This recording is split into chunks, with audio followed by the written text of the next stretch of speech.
Here we go. First question, should teenagers train the same as adults? I'm 14 years old, 170 pounds, 6'2", deadlift 375, squat 300, and bench 160. Okay, so here are my thoughts on this. A lot of people, I feel like, get this a little bit wrong. In my experience, there are two main concerns when it comes to teenagers and training. The first is, will it stunt your height or growth potential? And the second has to do with injury risk. Now, first things first, I would say that when it comes to programming for people, you really need to consider the situation outside just the age of the individual. For example, someone who may be 14 or 15 years old, but has been playing sports since they were 5 and has a really good general athletic ability is going to be probably much more well-suited for a more advanced training program than someone who might be 30 years old but has never touched a football or soccer ball or something in their life. So I think that previous experience in athletic ability really should weigh in on this as well. But when it comes to youth training in particular, in 2014 there was an international consensus position stand that was published under a ton of different organizational or regulatory bodies. And basically, I'm just going to read off what they concluded for both the stunted growth concern and the injury concern.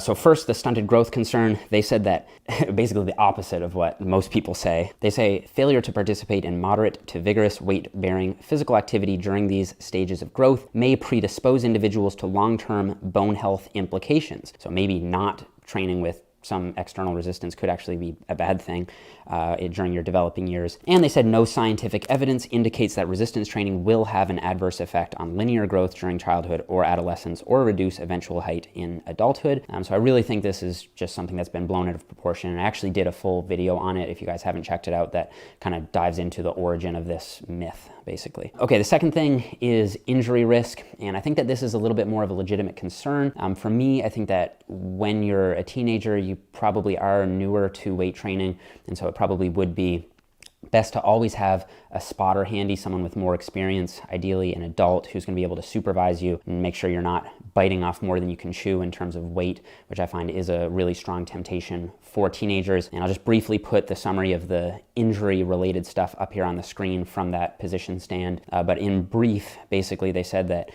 weight-bearing exercise may be critical for reducing injury later in life. So if you can build that strength early, then basically you're off to a great start.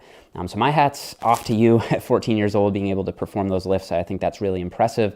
And just for any teenager listening in general, or people who train teenagers, I would say that, you know, here on this channel, you hear me emphasize training volume and intensity and progressive overload as sort of the main things that are driving muscular gains forward. But when it comes to teenagers, I feel like it is a little bit of an exception where you kind of want to put those things to the side, at least initially, and really focus on mastering your technique first. And it can be really tempting as a teenager to start setting PRs. This is tempting at any age, to be honest, but I think it's especially important as a teenager that you really master that form first above everything. It's more important than volume, more important than intensity and effort. You've really got to nail the technique down. So that would be my number one bit of advice.